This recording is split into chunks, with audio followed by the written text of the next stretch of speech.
I'll just jump straight in. I was brought up believing in God. My mum taught us, and myself and my siblings, about Jesus. And even though my dad was an atheist growing up, we didn't attend church regularly, but each year around Easter, my mum would take us to a service with my auntie and cousin through a Jehovah's Witness congregation.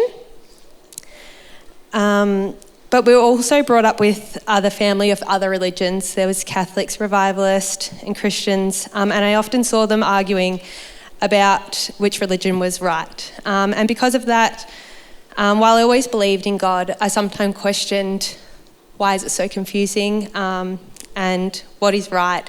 God, are you there? But when I was around 12 years old, I was introduced to Christianity in a new way through my Uncle Felix and my Auntie Sonia, who attend this church also. They started taking my sister and I to a youth group with our cousins Matt and Jasmine also. And eventually we started attending their Baptist church. And I remember being so filled with the Spirit and having a beautiful relationship with God. I went to youth camps, attended youth group, and I had a good connection and had great friends at the church.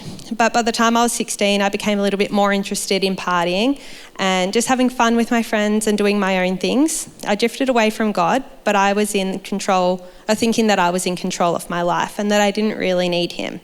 But over the time, I noticed that deep down, I was holding on to some frustration, hurt, and a bit of anger towards certain people. So I felt that if I just kept doing my own thing, it would go away.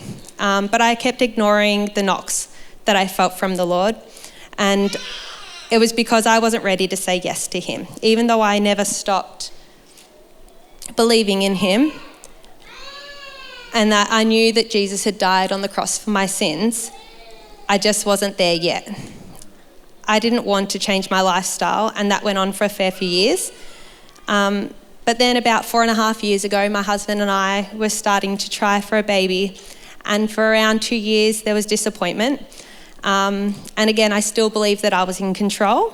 But I knew deep down I needed to surrender and trust God's timing. I began praying, not only for a baby, but to know God deeper and to really know Him.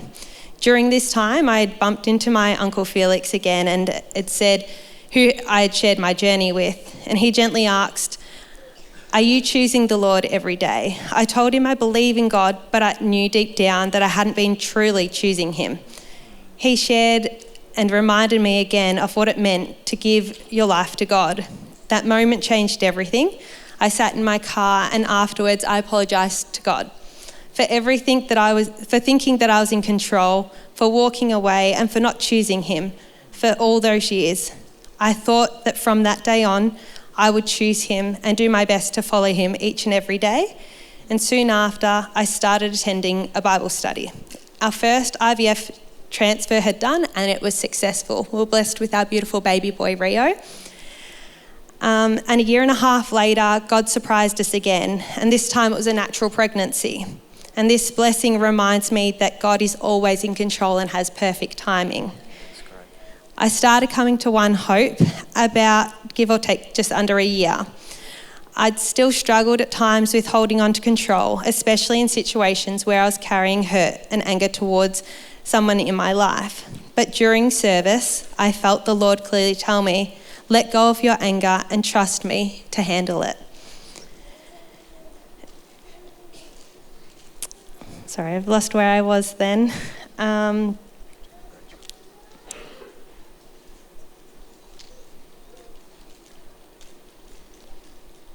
Sorry. All right, so He also showed through actions that He displayed blessings through my sister, who had also been able to let go of the hurt and frustration. And through this, I said, I can too. I need to trust the Lord. So I handed it all over, and I asked Him to take control, take away the fear and the frustration. And He did. He's given me a new heart towards this person, and I've truly forgiven him. My heart has softened, and the bitterness is gone. Completely gone. Just like it says in Revelations 3:20, behold, I stand at the door and knock. If anyone hears my voice and opens the door, I will come in I'll come into him and eat with him and he with me. Jesus knocked so many times and I finally opened the door. Today I'm choosing to be baptised to make a deeper declaration to the Lord. And I want to publicly say I do. I choose you, Jesus. I love you and I trust you wholeheartedly, and I'll keep choosing you every day.